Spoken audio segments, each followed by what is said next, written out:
Hello friends, स्वागत है आपका अपनी यूट्यूब चैनल वर्षा मैथ्स क्लासेस पर। तो देखो भाई, हम फील्ड एक्सटेंशन की 3rd यूनिट स्टार्ट कर चुके थे और काफ़ी सारी हमने थ्योरम्स भी कर ली थी।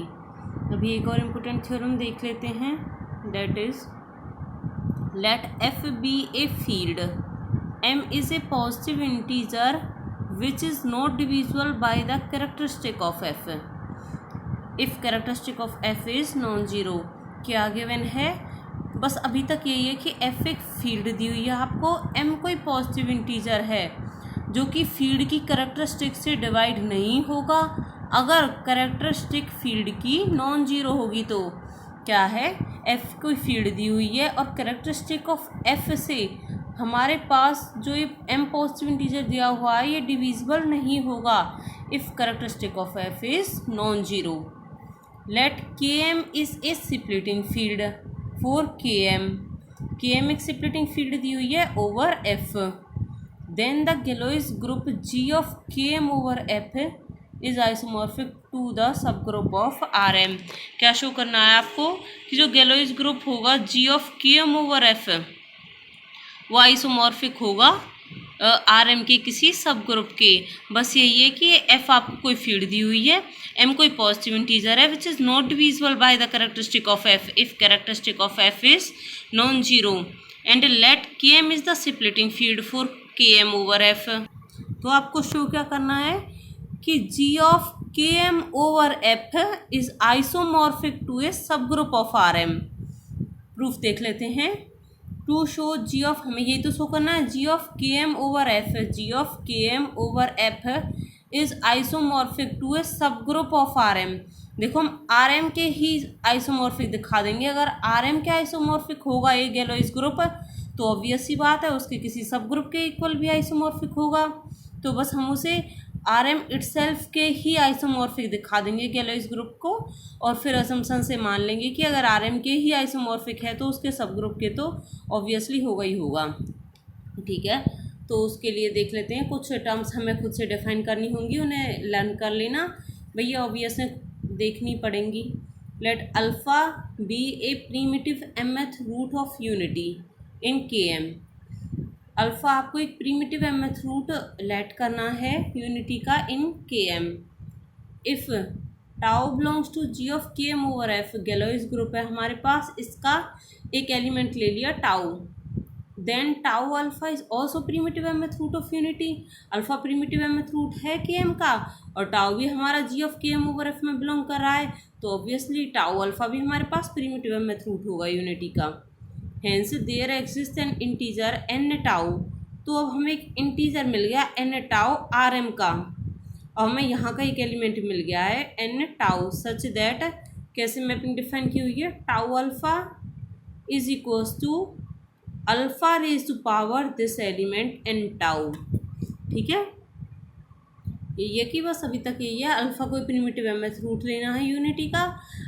If tau belongs to g of k m over f, then tau alpha is also a primitive mth root of unity. Then there exists an integer n tau.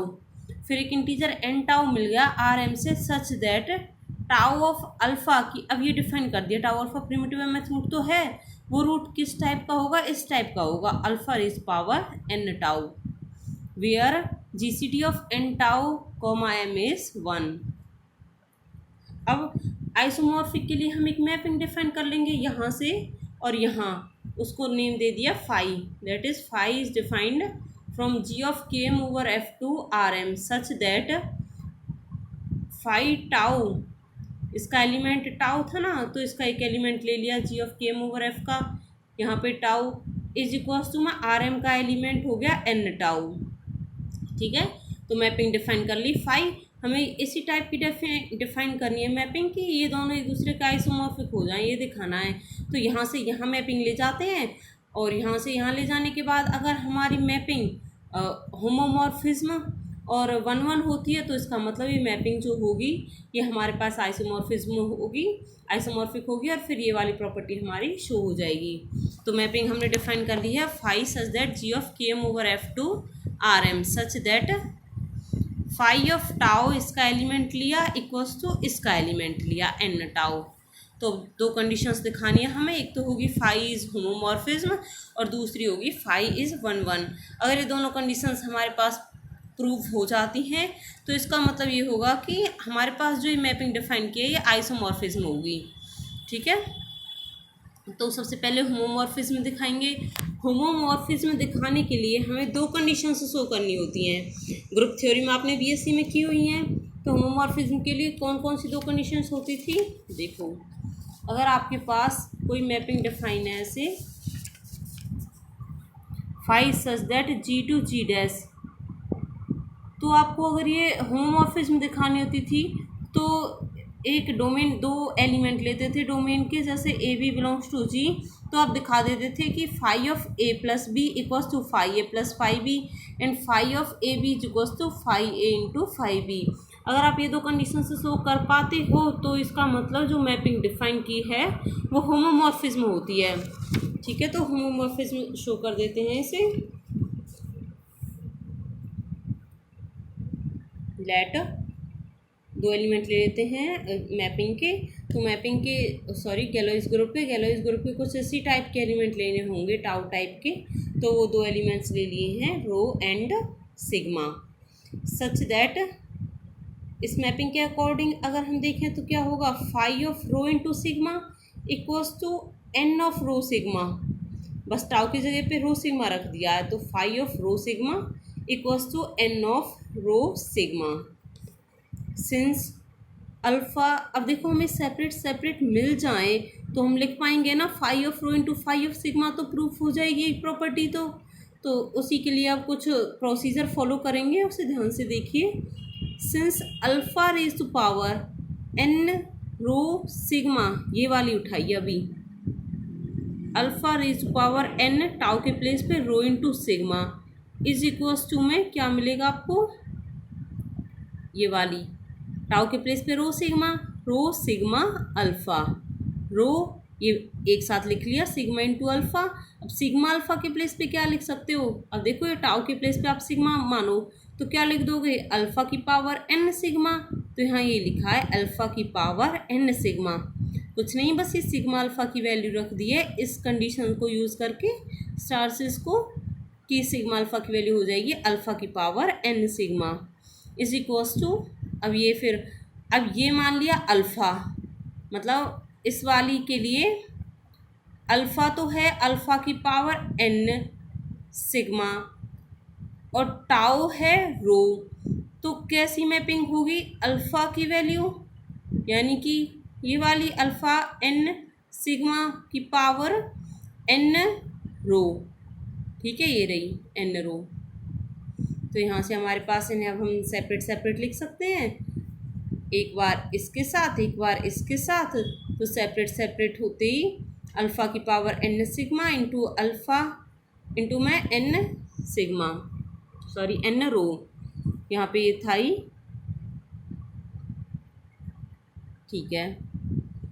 अब ये आपने लिख लिया है, तो इन दोनों का अगर बेस सेम है तो ऑब्वियस सी बात है पावर भी इक्वल होगी, तो ये पावर कर ली equal, n rho sigma is equals to n sigma n rho, ये एक दूसरे के इक्वल होते ही इनकी वैल्यू यहाँ मैपिंग जैसे डिफाइन किया है उनको रख देंगे।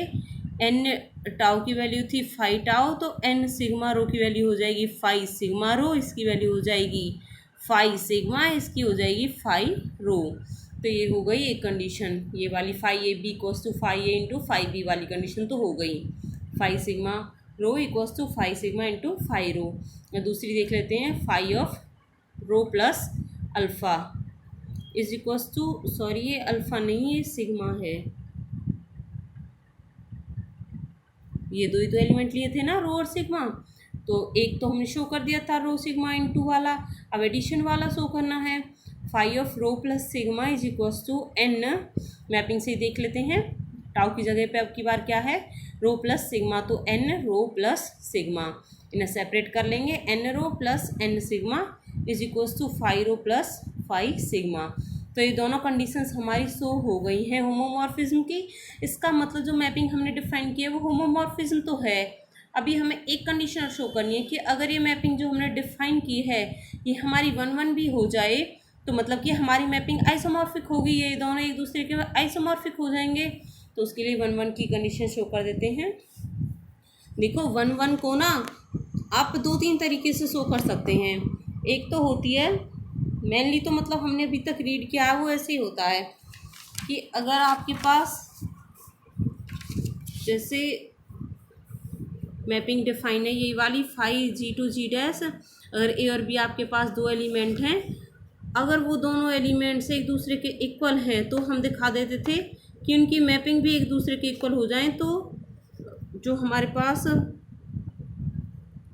मैपिंग डिफाइन करते हैं वो हमारे पास 1 1 हो जाती है कि अगर 2 एलिमेंट्स हमारे इक्वल हैं और उनकी मैपिंग हम शो कर देते हैं कि वो इक्वल हो जाए तो हमारी 1 1 शो हो जाती थी। और सिमिलर होती है अगर हम लेके चलें दो एलिमेंट्स इक्वल नहीं हैं और उनकी मैपिंग को भी दिखा दें कि वो भी एक दूसरे के इक्वल नहीं है, तो भी हमारी 1 1 की कंडीशन शो हो जाती है। और तीसरी वाली होती है कि अगर हम कर्नल निकालें उस एलिमेंट का और वो 0 के बराबर आ जाए तो भी हमारी मैपिंग 1 1 हो जाती है।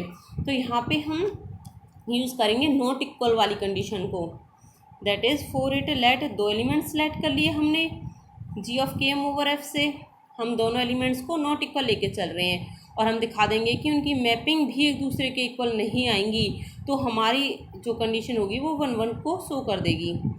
2 एलिमेंट्स लिए थे हमने G of KM over F से, वो एक दूसरे के इक्वल नहीं है, तो एक एलिमेंट अल्फ़ा लें और इसमें ऐसे करें, मतलब ये मैपिंग इक्वल नहीं है तो फिर टाउ अल्फ़ा भी इक्वल नहीं होगा सिग्मा अल्फ़ा के।